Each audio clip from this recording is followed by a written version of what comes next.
Malaysia, located in Southeast Asia, has a rich culture, land, and history behind it, sending it on its way to become the next Asian tiger. Malaysia has a population of over 26 million people, split between the Malay Peninsula and Malaysia's part of the island of Borneo. 20 million people live in the peninsula part of Malaysia, while 6 million live in the Sabah and Sarawak states on the island of Borneo, which is shared with Indonesia and Brunei. Malaysia is a multi-ethnic country, with many different ethnic groups. Because there are so many different ethnic groups with unique customs and traditions, Malaysia has a blend of ancient Malaya, Indian, and Chinese traditions. But half of Malaysia's population are Malay, which is defined in Malaysia's 1957 constitution as a Muslim person native to the country whose primary language is Malay, and they follow Malay customs. Ethnic Malays are known as Bumi Putras, translated to the sons of the soil. The Malay ethnic group and the indigenous tribes were given special privileges such as higher priority for university and 10 to 20% discounts off of housing due to the affirmative action that Malaysia created in 1971. The Chinese ethnic group makes up 24% of the population. Many of these members are Peranicans, which are descendants of Chinese immigrants and local Malays. They have Chinese names and religion, but follow Malay language, customs, and dress. The Indian ethnic group consists of about 7% of Malaysia's population. They live mainly in the capital of Malaysia, Kuala Lumpur. They have distinctive customs such as life ceremonies and traditions related to religious expression. The most popular religion in Malaysia is Islam, but other religions can be practiced freely. All ethnic Malays are Muslim, along with some Indians and Chinese. Instead, the rest of the population is Buddhist or follow Chinese religions such as Taoism or Confucianism. Christianity was also instituted in some ethnic groups by missionaries from colonial powers. Hinduism is practiced mainly by the Indian ethnic group.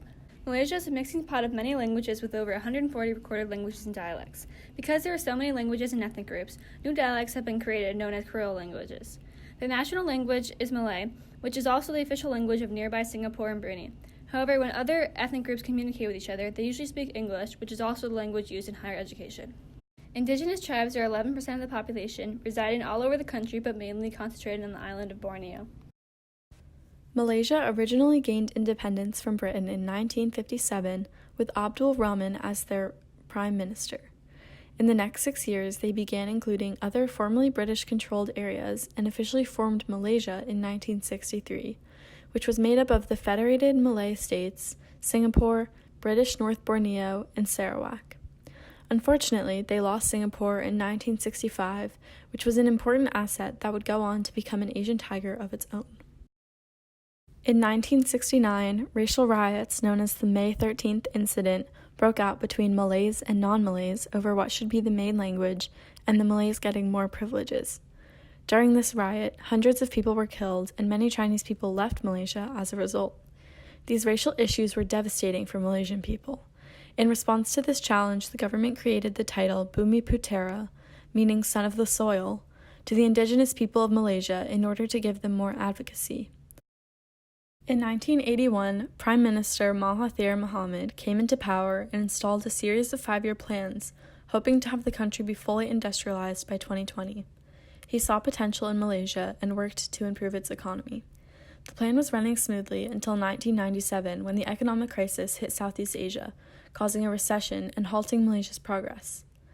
More recently, in March of 2014, the Malaysian government was criticized after Malaysian Airlines flight MH370 mysteriously went missing on its way to China.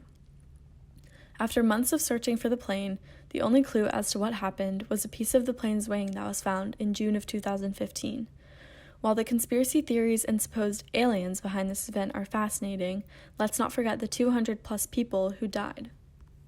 A challenge that Malaysia currently faces and works to correct is corruption in their government. In June of 2018, former Prime Minister Najib Razak was arrested after he stole hundreds of millions of dollars worth of public funds and put them into his personal bank account. When the police raided his houses, they were able to take back $273 million in cash and goods. In response to the Najib Razak scandal, the new Prime Minister, Mahathir Mohamad, has created a 5-year plan that is in place right now with the goal of stopping the corruption in Malaysia. Hopefully, as time progresses, corruption will be left behind, as it is currently one of the biggest challenges that holds Malaysia back from becoming an Asian tiger. Malaysia's political system is classified as a federal constitutional monarchy. The current king is Abdullah of Pahang, and the current prime minister is Mahathir bin Mohamad. The King of Malaysia is also known as the supreme sovereign and the leader of the Islamic people. The Supreme Sovereign is elected every 5 years and is the nation's head of state. They are elected by the Conference of Rulers, which consists of the nation's 9 hereditary rulers who each rule a different Malaysian state, also known as sultans. The rotational system within Malaysia allows sultans to take turns on the throne for 5 years at a time. The rotational pattern of the sultan is set, but these rulers are not constitutionally bound to accept the throne. Malaysia's local government system consists of 13 member states. Each state has its own constitution and directly elected legislature. 9 of the states have adopted a hereditary ruler system, as mentioned before. 4 of the states are not represented by the Conference of Rulers because they are not headed by sultans. The voting age in Malaysia is currently at 21 years of age. The Malaysian government makes sure to maintain a stable balance of power. The Malaysian Constitution has had many amendments made to it to reduce powers of judiciary as well as the powers of the king.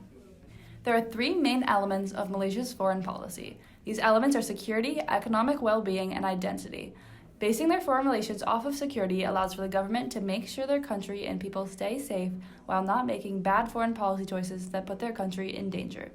Basing their foreign relations off of economic well-being also helps Malaysia maintain a stable economy and growth. Keeping identity in mind when it comes to foreign policy helps make sure Malaysia stays individual and are not taken advantage of, and that they put themselves out there as a strong country and make themselves recognized. Malaysia's foreign policy is known for being very pragmatic and neutral. They believe in staying neutral and avoiding conflict with other countries, regardless of the other country's political or religious beliefs. Malaysia believes that regional cooperation is key to maintaining a stable concept of foreign policy. They also try to advocate for human rights issues while keeping stable relationships among other countries. The country tries hard to stay friendly with all countries for trading and economic reasons as well. Malaysia is part of many movements and alliances. Some of these include the Non-Alignment Movement and the Asian Cooperation Dialogue, or ACD, that promotes Asian cooperation at a continental level.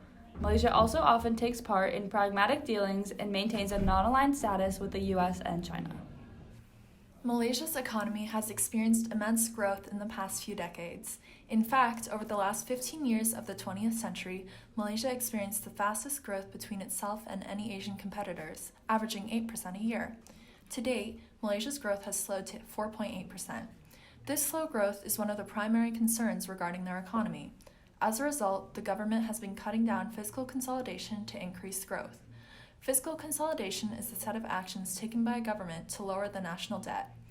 Instead of increasing the fiscal consolidation, the Malaysian government has spent money on luxury construction projects. Examples of such projects are turning palm oil plantations into the multimedia supercorridor, a highly developed trade zone with cutting-edge technology for technology and media-related companies, as well as constructing the Petronas Twin Towers, the tallest twin buildings in the world. Malaysia is quite diverse in its variety of exports globally and domestically. However, their biggest exports are resources used in high-technology equipment, such as rubber, steel, and latex. Another one of Malaysia's economic assets is tourism. Malaysia receives millions of visitors each year, with their most popular destination being Borneo, which has the world's oldest rainforest. However, northern Borneo has been dubbed dangerous, with reports of kidnappings and terrorist attacks targeting foreigners. China has had a relatively positive impact on Malaysia's economy. Recently, Malaysia has surpassed Singapore as China's largest trading partner in the Association of Southeast Asian Nations, making it China's 7th largest trading partner in the world. More specifically, Malaysia's relationship with China is being affected by the trade war between China and the United States. The trade war has allowed Malaysia to ship an added $1.4 billion worth of goods to China and America. However, according to Richard Record, World Bank Malaysia lead economist, if the trade war continues for an extended period of time, it could begin to negatively impact their economy. Overall, Malaysia is likely to become one of the next Asian tigers due to its variety of exports, fast-growing economy, and strong trading relations with other major countries such as China. They have a strong political system as well as culture, stable policies for foreign relations, and a confident ability to handle any challenges that come their way.